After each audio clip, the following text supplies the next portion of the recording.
एक गांव में प्रेम नाम का लड़का था। वो अपनी बूढ़ी माँ के साथ एक छोटे घर में रहता था। प्रेम अपनी पढ़ाई पूरी कर चुका है और उसके बाद एक शहर में जॉब के लिए अप्लाई कर देता है। प्रेम को बस उस कंपनी से कॉल आने का इंतजार होता है ताकि वो शहर जाकर अच्छी नौकरी कर सके। एक दिन जब प्रेम घर पर कुछ काम कर रहा होता है, तभी उसके मामा मामी घर आते हैं। अरे बेटा, कैसे हो? आजकल क्या चल रहा है? बस मामा जी, जॉब के लिए कंपनी में अप्लाई किया है। बाकी जब तक जॉब नहीं लग जाती तब तक मजदूरी कर रहा हूँ। चलो, अच्छी बात है बेटा। और तुम्हारी माँ कहाँ है? बस अभी आ ही रही है। तभी प्रेम की माँ वहाँ आ जाती है। अच्छा हुआ आप आ गई। हम प्रेम के लिए बहुत अच्छा रिश्ता लेकर आए हैं। लड़की बहुत सुंदर और सुशील है। ये तो आपने बहुत ही अच्छा किया। मैं तो खुद ही चाहती हूँ कि प्रेम की जल्दी शादी हो जाए ताकि घर संभालने वाली कोई आ जाए। माँ, पर मैं अभी शादी नहीं करना चाहता। आपको पता है ना कि मैं शहर जाकर अच्छी नौकरी करना चाहता हूँ। अरे बेटा, तो हम कौन सा तुम्हें रोक रहे हैं? तुम शादी कर लो, फिर जब तुम्हारी शहर में नौकरी लग जाए तो बाद में तुम अपनी बीवी और माँ को भी ले जाना। वैसे भी अभी तुम्हारी कौन सी जॉब लग गई है? जब लगेगी तब सोचना। पर माँ, ये शादी करनी ही होगी। बस एक बार सोच कि अगर तू शहर चला गया तो मैं यहाँ अकेली रह जाऊंगी, पर अगर तू शादी कर लेता है तो कम से कम वो तो मेरे पास होगी। मुझे इस उम्र में अकेला नहीं रहना पड़ेगा। प्रेम अपनी माँ के जिद से शादी करने के लिए तैयार हो जाता है। कुछ ही दिनों में प्रेम की शादी सुमन नाम की लड़की से हो जाती है। कैसे भूल पाऊंगी मैं बाबा, सुनी जो तुमसे कहानियाँ, छोड़ चली आंगन में मैया बचपन की निशानियाँ। शादी होने के 2 दिन बाद ही एक पोस्टमैन चिट्ठी लेकर प्रेम के घर आता है। चिट्ठी पढ़कर प्रेम खुश हो जाता है। क्या हुआ जी, आप बड़े खुश लग रहे हो, हमें भी बताओ। अरे मेरी नौकरी लग गई है। मुझे परसों ही शहर के लिए निकलना होगा। बेटा, ये तो बड़ी ही खुशी की बात है।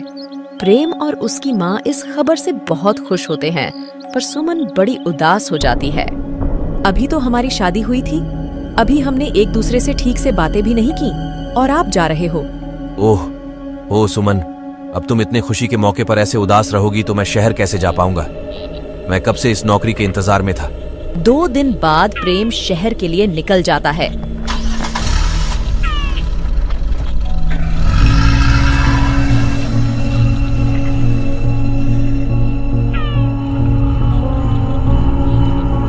शहर जाकर वो कंपनी में नौकरी करना शुरू कर देता है।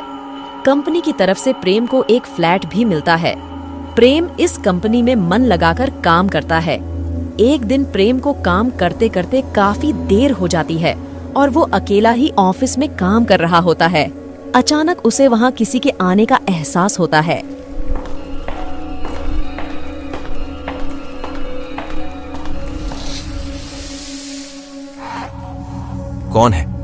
कौन है वहाँ? हेलो, मेरा नाम नेहा है। मैं साथ वाले ऑफिस में नाइट शिफ्ट में काम करती हूँ। मैं चाय पीने बाहर आई थी तो मुझे लगा यहाँ कोई है, इसलिए मैं देखने आ गई। ओह अच्छा। प्रेम नेहा से मिलने के लिए देर रात ऑफिस में काम करने लगता है। कुछ ही दिनों में प्रेम नेहा को पसंद करने लगता है और वो ये बात नेहा को बता देता है। प्रेम बिल्कुल भूल जाता है कि वो शादीशुदा है और वो हर वक्त नेहा के बारे में ही सोचता रहता है। नेहा भी प्रेम को मन ही मन पसंद करने लगती है। एक दिन जब प्रेम अपने घर में होता है, तब नेहा वहाँ रोते हुए आ जाती है। क्या हुआ नेहा, तुम रो क्यों रही हो? सब ठीक तो है ना? कुछ ठीक नहीं है। मेरे पापा कल मुझे चंडीगढ़ ले जा रहे हैं। उन्हें हमारे बारे में पता चल गया, इसलिए उन्होंने मेरा रिश्ता वहाँ पक्का कर दिया है। हे भगवान, तुम चिंता मत करो, मैं अभी जाकर उनसे बात करता हूँ। नहीं, तुम कहीं मत जाओ। पापा बहुत गुस्से वाले हैं, कोई फायदा नहीं है उनके पास जाने का। पर हमें कुछ तो करना पड़ेगा ही ना। चलो अब शादी कर लेते हैं। शादी? और ऐसे? नहीं नेहा, माँ ऐसे शादी नहीं कर सकता। अगर तुम मुझसे शादी नहीं करोगे तो मैं अपनी जान दे दूंगी। प्रेम बहुत डर जाता है और इसी डर से वो नेहा से शादी कर लेता है। प्रेम नेहा से शादी तो कर लेता है, पर उसे हर वक्त ये एहसास हो रहा होता है कि उसने अपनी बीवी सुमन के साथ गलत किया है। प्रेम को ये बात किसी से भी छुपाना ठीक नहीं लगता, मगर नेहा की जिद के आगे वो कुछ नहीं कर पाता। एक दिन गांव से प्रेम की माँ का फोन आता है। बेटा प्रेम, मेरी तबीयत कुछ ठीक नहीं है, तुझसे मिलने का भी बहुत मन कर रहा है। तू आ जाता तो अच्छा होता। ठीक है माँ, मैं कल ही आता हूँ। प्रेम फोन रख देता है। फिर नेहा प्रेम के ऊपर गुस्सा करने लगती है। तुम मुझे छोड़कर गांव कैसे जा सकते हो? कैसी बात कर रही हो नेहा तुम? मेरी माँ बीमार है, मुझे जाना ही पड़ेगा। मैं हर बार तुम्हारी सुनता हूँ, लेकिन इस बार ऐसा बिल्कुल नहीं होगा। वैसे भी मैं शादी की बात किसी से छुपाना नहीं चाहता। मैंने बोल दिया ना, तू कहीं नहीं जाएगा तो बस कहीं नहीं जाएगा, समझा? ये तुम मुझसे कैसे बात कर रही हो? और ये तुम्हारी आवाज को क्या हुआ? नेहा जोर से चिल्लाती है और वो एक चुड़ैल में बदल जाती है। मैंने कहा ना, तू कहीं नहीं जा सकता। नेहा, तुम चुड़ैल हो? ये क्या हो रहा है? यहाँ कोई नेहा नहीं है, मैं चुड़ैल हूँ, चुड़ैल, तेरी बीवी चुड़ैल। अब तू मुझे छोड़कर कहीं नहीं जा सकता। प्रेम के तो ये सब देखकर होश ही उड़ जाते हैं। उसे विश्वास ही नहीं हो रहा होता कि उसकी शादी एक लड़की से नहीं बल्कि एक चुड़ैल से हुई है, और इतने दिनों से चुड़ैल के साथ रह रहा होता है। तुम एक चुड़ैल हो तो तुमने मुझसे शादी क्यों की? क्योंकि मुझे तू बड़ा पसंद आ गया था, इसलिए मैंने तुझसे शादी कर ली। अब तू हमेशा मेरे साथ रहेगा, कहीं नहीं जाएगा तू। ऐसे मत बोलो और मुझे छोड़ दो, मुझे जाने दो। प्रेम भागने की कोशिश करता है तो चुड़ैल उसे हवा में उड़ाकर बेड पर पटक देती है। प्रेम बेचारा चुड़ैल के साथ उस घर में फंस जाता है। वो चुड़ैल हर वक्त प्रेम पर नजर रखती थी। प्रेम बड़ा ही परेशान हो जाता है। उसकी माँ उसे गांव से बार बार फोन करती है, पर चुड़ैल प्रेम को फोन भी नहीं उठाने देती थी। मुझे एक बार अपनी माँ से बात कर लेने दो, वो बीमार है और वो मेरा इंतजार भी कर रही है। भूल जा अपनी माँ को और चुपचाप मेरे साथ रह, वरना अच्छा नहीं होगा। प्रेम को समझ नहीं आता कि वो कैसे अपनी माँ से बात करे। एक दिन बड़ी मुश्किल से प्रेम अपनी माँ को फोन करता है और उनको सब बताने ही जा रहा होता है कि तभी चुड़ैल आ जाती है। मैंने मना किया था ना किसी से भी बात करने से, तो फिर तुमने ऐसा क्यों किया? क्या हुआ बेटा, कौन औरत है तेरे साथ, और तू इतने दिनों से मेरा फोन क्यों नहीं उठा रहा था? लाइए माँ जी, मैं बात करती हूँ उनसे। सुमन अपनी सास से फोन ले लेती है और प्रेम से दूसरी औरत के बारे में पूछने लगती है, पर प्रेम डर की वजह से एक शब्द भी नहीं बोल पाता। आप चुप क्यों हो? बताइए मुझे, कौन है आपके साथ? क्या छिपा रहे हो? बताना क्यों नहीं है कि तू मेरे साथ है, अपनी बीवी के साथ। बीवी? हे भगवान! चुड़ैल फोन को जमीन पर फेंक कर मारती है और फोन टूट जाता है। सुमन दोबारा फोन मिलाती है, मगर प्रेम का फोन लगता ही नहीं। प्रेम का बहुत दिनों तक फोन नहीं मिलता और ना ही उसका कोई फोन आता है। सुमन को प्रेम की दूसरी शादी का इतना गहरा सदमा लगता है कि सदमे से उसकी मौत हो जाती है और वो मरने के बाद चुड़ैल में बदल जाती है। अब मैं प्रेम से अपनी मौत का बदला लूंगी। उसकी वजह से मुझे मरना पड़ा और मुझे कभी शादी का सुख नहीं मिला। सुमन चुड़ैल बनकर प्रेम के घर पहुंचती है, पर वहां पहले से एक चुड़ैल देखकर दंग रह जाती है। प्रेम, तुझे तो मैं जिंदा नहीं छोड़ूंगी। प्रेम मेरा पति है, उसे हाथ लगाने के बारे में सोचना भी मत। और तू कौन है जो प्रेम को धमकी दे रही है? प्रेम तेरा पति? ये तो मेरा पति है। ये तेरा पति कैसे हो सकता है? ये मेरा पति है, इसने मुझसे शादी की है। इसने तो मुझसे भी शादी की है। प्रेम, इसे अभी के अभी सच बताओ कि तुम मेरे पति हो। मैं सब सच बताता हूँ। पहली शादी मेरी सुमन से हुई, पर मैं जब शहर नौकरी करने आया तब मुझे यहाँ नेहा मिली। मैं नेहा को पसंद करने लगा था, पर मुझे नहीं पता था कि वो एक चुड़ैल है और उसने मुझसे धोखे से शादी की थी। मैं कब से यहाँ इस घर में कैद हूँ और मेरे पास मेरा फोन भी नहीं है। मैं तो खुद कब से ये सच सबको बताना चाह रहा था, पर मैं बहुत बुरा फंस गया था। अच्छा, तो तू मुझसे शादी करके फंस गया। तुझे तो मैं जिंदा नहीं छोड़ूंगी। ऐसे कैसे मार देगी? ये मेरे पति है, मैं इन्हें कुछ नहीं होने दूंगी। ये मेरा भी पति है। मैं इसे मारूं या कुछ भी करूं? दोनों चुड़ैलों की आपस में लड़ाई हो जाती है। नेहा प्रेम को मारने की कोशिश करती है, पर सुमन उस चुड़ैल को रोकती है। आखिर में सुमन नेहा को मार देती है और खुद भी कहीं दूर चली जाती है और प्रेम अपने गांव माँ के पास लौट जाता है।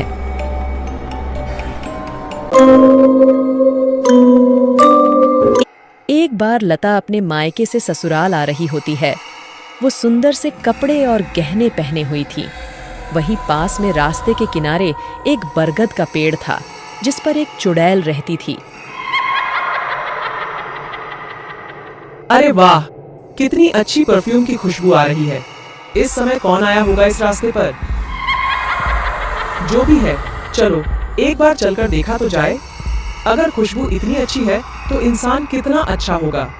क्या पता अच्छा शिकार हाथ लग जाए। चुड़ैल पेड़ से उतरकर वहीं छुप कर खड़ी हो जाती है। लता जैसे ही उसके सामने से गुजरती है, चुड़ैल उसे खुशबू की दीवानी हो जाती है। शिकार तो अच्छा है, पर मैं इसे मारूंगी नहीं, वरना यह परफ्यूम मुझे कैसे मिलेगा। अब कैसे भी मुझे इसके साथ साथ घर तक जाना पड़ेगा। चुड़ैल धीरे धीरे लता के पीछे पीछे चलने लगती है।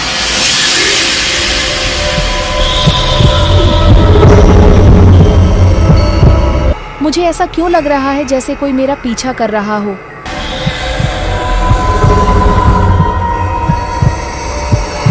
लता घबराती हुई वहीं 2 पल ठहर जाती है। तभी चुड़ैल भी उसके पीछे रुक जाती है। लता डर के कारण पीछे पलट कर नहीं देखती। शायद मेरा वहम है, मुझे चलना बंद नहीं करना चाहिए। चल बेटा लता, घर पहुंच जल्दी। बड़ा ट्रक भरकर गहने जेवरात पहनकर आने थे ना, अब भुगत। लता अब डर के कारण तेज तेज चलने लगती है, तो उसका पीछा करते करते चुड़ैल भी तेज चलने लगती है। अब लता को पैरों की आहट ज्यादा आने लगी थी। लता के पसीने छूट रहे होते हैं। अच्छा बेटा, मुझसे बचने के लिए भाग रही है ना? देखती हूँ कैसे बचकर निकलेगी तू। आगे आगे लता भागती है, पीछे पीछे चुड़ैल भागती है। फिर चुड़ैल को ऐसा लगता है कि कहीं लता डर के मारे मर गई तो उसे वह परफ्यूम कभी नहीं मिल पाएगा। उसने एक तरकीब निकाली। अचानक से चुड़ैल एक औरत का रूप लेकर भागने लग जाती है। अरे बहन जी, सुनो तो, सुनो तो।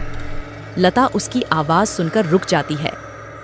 मैं बहुत गरीब हूँ, मुझे काम की ज़रूरत है।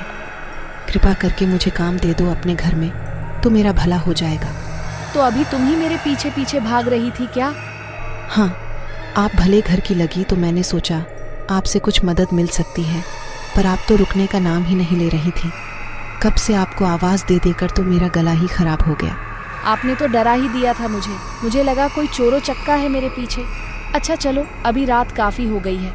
लता उस चुड़ैल को अपने घर लेकर चली जाती है। लता उसे गेस्ट रूम में रुकने को कहती है और सोने चली जाती है। आधी रात को सबके सोने के बाद वह चुड़ैल के रूप में आ जाती है और लता के कमरे में चुपके से घुस जाती है और तैयार होने लगती है। I've been drinking more alcohol for the past 5 days. Did you check on me? Now did you look for me? I walked in the room, eyes are red, and I don't smoke banga. Did you check on me? पर उसे लाख ढूंढने पर भी perfume नहीं मिलता। चुड़ैल यहाँ वहाँ हाथ मार के वापस सबके उठने से पहले अपने रूम में चली जाती है। अब अगली सुबह। अरे उठ गई तुम? पर यह घूंघट क्यों किया हुआ है? चुड़ैल क्योंकि अपने असली रूप में होती है तो वह बहाना बनाने लगती है। वो हमारे यहाँ दिन में ऐसे ही रहा जाता है, इसलिए बस। चलो कोई नहीं। अच्छा, मैंने तेरे लिए कुछ कपड़े निकाले हैं, ये लो और तैयार होकर रसोई में आ जाओ, नाश्ता बनाना है। चुड़ैल जैसे लता को तैयार हुआ देखती, वैसे ही वह भी तैयार होकर घूंघट करके रसोई में आ जाती है। अरे मालकिन, आपका परफ्यूम का सेंट बहुत अच्छा है। खुशबू बड़ी दूर तक जाती है। भाई साहब तो आपके इर्द गिर्द ही घूमते रहते होंगे। अरे बस भी करो, ऐसा कुछ भी नहीं है। मेरे पास बहुत सारे परफ्यूम हैं, तू भी ले लेना एक। जैसे ही चुड़ैल को परफ्यूम मिलता है वो बहुत खुश हो जाती है। दोपहर में लता अपने मुंह पर फेस पैक लगाती है और सोफे पर आराम करने लगती है। अरे सुन, जरा एक कप कॉफी तो बना दियो मेरे लिए। कॉफी पीकर शायद लोग सुंदर बन जाते हैं, तभी बड़े लोग कॉफी ज्यादा पीते हैं। क्यों ना मैं भी पीकर देखूं? चुड़ैल कॉफी बनाकर लता को देती है और साथ में खुद भी सेम कप में कॉफी पीने बैठ जाती है।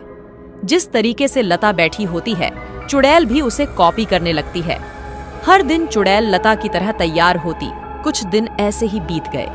एक रात ऐसे ही, मैं बाजार जा रही हूँ। साहब घर आए तो उन्हें चाय नाश्ता दे दियो। चुड़ैल के पास अब समय ही समय था। वह भी इसी फिराक में कब से थी। आज सही समय है, क्यों ना उसके कमरे में जाकर गहने कपड़े और अपना मनपसंद परफ्यूम ले लूं। चुड़ैल फटाफट लता के कमरे में घुसकर सारा सामान लेकर अपने कमरे में रख लेती है। कुछ ही देर में लता का पति आ जाता है। चुड़ैल बिल्कुल लता के भेष में तैयार होकर घूंघट करके उसके पति के सामने आती है।